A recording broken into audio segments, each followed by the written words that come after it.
Hello, નમસ્કાર મિત્રો, good evening. કેમ છો તમે બધા? આઈ હોપ તમે બધા ફાઇન અને મજામાં છો. હવે આપણે આગળ વધીએ પહેલાં જે પણ નવા મિત્રો છે એમને ખાસ વિનંતી કે ચેનલને લાઇક, શેર અને સબસ્ક્રાઈબ કરી લે. હવે આપણે જે ચર્ચા કરવા છે હમણાં જ મહત્ત્વનો ટૉપિક છે કે સરકારી કર્મચારીઓ એટલે કે કેન્દ્રના કર્મચારીઓ કે અહીંયા પહેલાં સૌપ્રથમ કેન્દ્રના કર્મચારી. તો કેન્દ્રના કર્મચારીઓ માટે મોદી સાહેબ એટલે મોદી સરકારે મોટી ભેટ આપી છે અને 8મો પગાર પંચની જાહેરાત કરી દીધી છે. તો હવે આપણે એક એસ્પિરન્ટ તરીકે આપણા માટે મહત્ત્વનું છે કે આ વેતન આયોગ શું હોય છે, જેને આપણે વેતન આયોગ કહીએ છીએ. વેતન આયોગ, બરાબર. તો વેતન આયોગ શું છે અને એનું મહત્ત્વ શું છે એ આપણા માટે એક્ઝામની દ્રષ્ટિએ ખૂબ જ મહત્ત્વનું છે.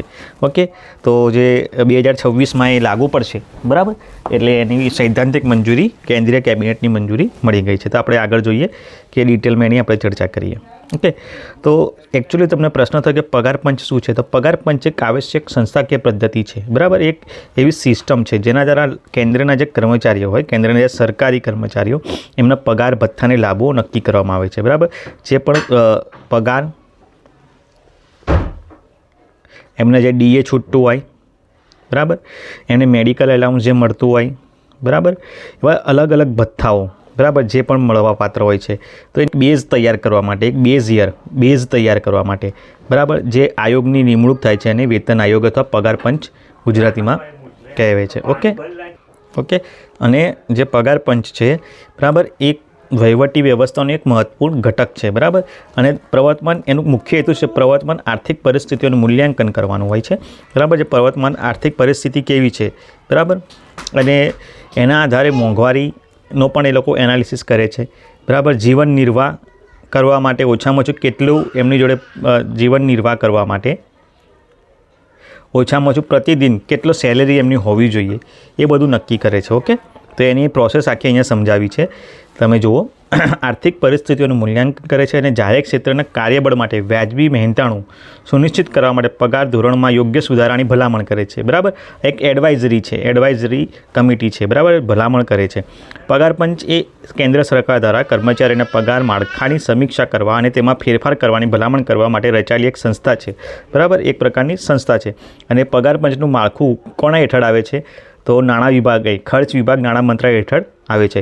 અને સામાન્ય રીતે દર 10 વર્ષે એની રચના કરવામાં આવે છે. દર 10 વર્ષે જે મોંઘવારી હોય છે એના પ્રમાણે એમના સેલેરીમાં ઇન્ક્રીમેન્ટ કરવામાં આવે છે. ઓકે, તો દર 10 વર્ષે રચવામાં આવે છે અને પ્રથમ 1947માં રચવામાં આવ્યું હતું અને લાસ્ટ 2014માં રચવામાં આવ્યું હતું અને એની ભલામણ 2016માં, બરાબર, લાગુ કરી. દર વર્ષે રચે એટલે 2026માં નવું રચવાની તૈયારીના ભાગરૂપે શરૂઆત થઈ છે. ઓકે, તો તમે જુઓ કે સૌ પ્રથમ પગાર પંચની જે સ્થાપના છે એ 1946માં કરવામાં આવી હતી. ત્યાર પછી કુલ 7 અને હવે આ 8મું થશે, બરાબર. એટલે અત્યાર સુધી 7 અને આની સાથે 8 પગાર પંચની નિમણૂક થઈ ગઈ છે. ઓકે, દર વર્ષે પગાર પંચની રચના કરવામાં આવે છે. પ્રથમ પગાર પંચની સ્થાપના 1946માં કરવામાં આવી છે. સ્વતંત્રતા પછી કુલ 7 પગાર પંચની રચના કરવામાં છે. છેલ્લું ક્યારે હતું તમને પૂછાય તો છેલ્લું ડૉક્ટર મનમોહનસિંહ, જે હમણાં જ એમનું અવસાન પામ્યું, એમના કાર્યકાળ દરમિયાન 28 ફેબ્રુઆરી 2014ના રોજ રચના કરવામાં આવી હતી. અને 7મા પગાર 1.5 વર્ષ પછી એટલે નવેમ્બર 2015માં એમની ભલામણો સોંપી હતી, બરાબર. 2016માં લાગુ કરવાની એટલે શરૂઆતમાં આપી દેવી પડે અને લાગુ પડ્યા તારીખ ખાસ યાદ રાખજો, 1 જાન્યુઆરી 2016થી લાગુ પડ્યું હતું. હવે જે કેન્દ્ર સરકાર જે પગાર પંચની ભલામણો હોય છે કેન્દ્ર સરકાર માટે, બરાબર, સેમ ટુ સેમ એ જ રાજ્ય સરકારો ફોલો કરતી હોય છે, બરાબર. સેમ ટુ સેમ, પરંતુ ક્યારે આપવું એ રાજ્ય સરકારો પર આધાર હોય છે, બરાબર. ઘણી રાજ્ય સરકારોએ હમણાં જ બધાને 7મું પગાર પંચ લાગુ કર્યું છે, બરાબર. અથવા તો એવું હોય કે અમુક લાભ હોય એ શરૂમાં આપી દે, પછી અમુક લાભ પછી આપે, એવી રીતે. ઓકે, તો રાજ્ય સરકાર પર આધારિત હોય છે. ઓકે, અને હાલમાં કેન્દ્ર સરકારના કર્મચારીઓ અને પેન્શનરો અને 7મા પગાર પંચની ભલામણોના આધારે પગાર મળે છે, બરાબર. અને પગાર પંચ માટેની સરકાર માટે આ ખૂબ જ છે, બરાબર. મેં કોઈ એડવાઇઝરી કમિટી છે, એડવાઇઝરી કમિટી હોય એટલે ભલામણો સ્વીકારવી ફરજિયાત નથી. સરકાર એની ભલામણોને ફરજિયાતપણે માનવું પડે એવું એમના માટે કોઈ અનિવાર્યતા, બાધ્યતા હોતી નથી. તો તમારે ખાસ યાદ રાખવાનું, પીટીના ક્વેશ્ચનમાં પૂછાય એમ છે. ઓકે,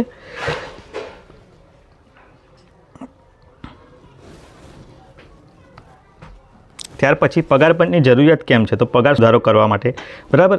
સીધી જ વાત છે કે ભાઈ પગાર પંચની જરૂરિયાત કેમ છે? તો પગાર સુધારો કરવા માટે, સમયાંતરે કર્મચારીઓના પગાર ધોરણ, ભથ્થાની અને લાભોનું મૂલ્યાંકન કરવા માટે, પગાર સુધારણા કરતી વખતે શું ધ્યાનમાં લેવામાં આવે? ખાસ વાત આ તમને પીટીમાં ક્વેશ્ચન તરીકે પૂછાય એમ છે. ઓકે, તો એક તો ફુગાવો ધ્યાનમાં લેવામાં આવે છે. ઓકે, ત્યાર પછી આર્થિક પરિસ્થિતિ, જીવન ખર્ચ કેટલો છે, પ્રવર્તમાન બજાર દરો, આ બધું વિવિધ પરિબળો ધ્યાનમાં લેવામાં આવે છે. તો ખાસ યાદ રાખજો, ફુગાવો, આર્થિક પરિસ્થિતિ, જીવન ખર્ચ અને પ્રવર્તમાન બજાર દરોને ખાસ ધ્યાનમાં લેવામાં આવે છે અને એના આધારે સુનિશ્ચિત કરવામાં આવે છે કે હવે કર્મચારીને જીવન નિર્વાહ માટે ઓછામાં ઓછા કેટલા પગારની જરૂર પડે છે. ઓકે, ત્યાર પછી જે જાહેર નાણાકીય બાબતો પર પણ પગાર પર અસર કરતું હોય છે. અન્ય ક્ષેત્રો પણ કેવા કે અન્ય ક્ષેત્રો ધારો કે ખાનગી ક્ષેત્ર, તો ખાનગી ક્ષેત્રમાં પણ જે પગાર ધોરણ હોય છે, બરાબર, એ સરકારે નક્કી કરેલા, બરાબર, પગાર પંચને આસપાસ અથવા તો એની નજીક જ રાખવામાં આવશે. ઓકે, જાહેર રાજ્ય સરકારો અને ખાનગી કંપનીઓ પણ પોતાના પગાર માળખામાં સુધારો કરતી વખતે, બરાબર, મિનિમમ વેજ જેને કહેવાય એનું ધ્યાન રાખે છે. અને શેના આધારે થાય છે? તો કેન્દ્રીય પગાર પંચની ભલામણોને આધારે એનો સંદર્ભ લઈને લોકો કરતા હોય છે.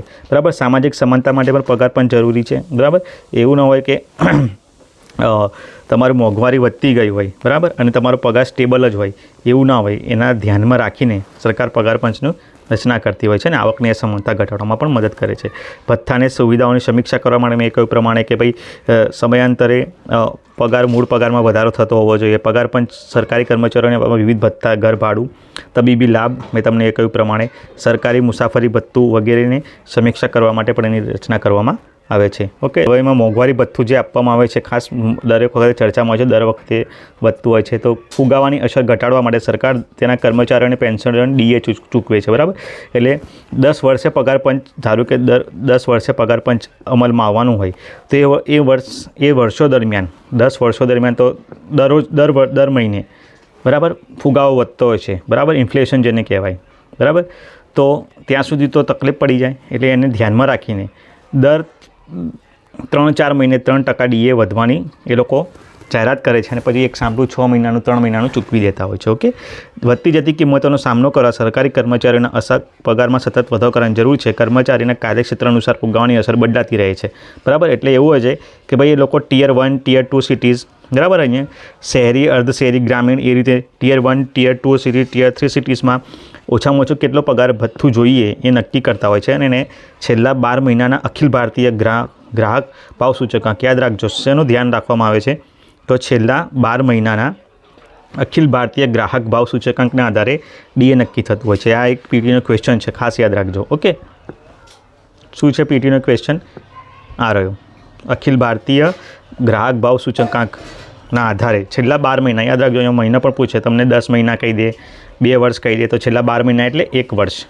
ઓકે, ત્યાર પછી છે અર્થતંત્રના વૃદ્ધિ માટે એક તો પગાર પંચ ખૂબ જરૂરી છે.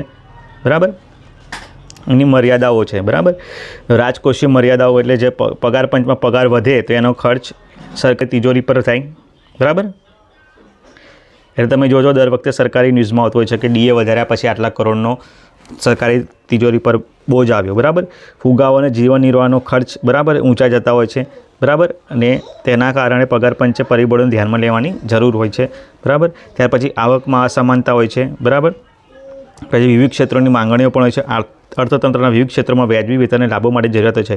બરાબર, તો ખાસ કરીને અર્થતંત્રના વિવિધ ક્ષેત્રોમાં એનું અનુકૂલન સાધવા માટે, બરાબર, બહુ જ અઘરી પરિસ્થિતિ સરકાર માટે સર્જાય છે અને પેન્શન અને નિવૃત્તિનો લાભો, પગાર પંચે પેન્શન સંબંધિત મુદ્દાઓને પણ સંબોધવા જોઈએ અને નિવૃત્ત સરકારી કર્મચારીઓ માટે નાણાકીય સુરક્ષા વધારવા માટે પગલાંની ભલામણ કરવી જોઈએ. તો આ એના જે કહેવાય એની મર્યાદાઓ તમે ખાસ જોઈ લેજો. રાજકોષીય મર્યાદા, બરાબર, ઊંચા પગારની માંગણી પૂરી કરવાથી સમસ્યાઓ ઊભી થઈ શકે છે. બરાબર, પછી ફુગાવાનો દર અને વધતા જતા જીવન નિર્વાહના ખર્ચ વ્યક્તિની ખરીદ શક્તિને અસર કરે છે. સરકારી કર્મચારીઓને પગાર વ્યાજબી જીવન દોડાવવા માટે પૂરતા છે તેની ખાતરી કરવા માટે પગાર પંચે પરિબળો ધ્યાનમાં લેવું છે.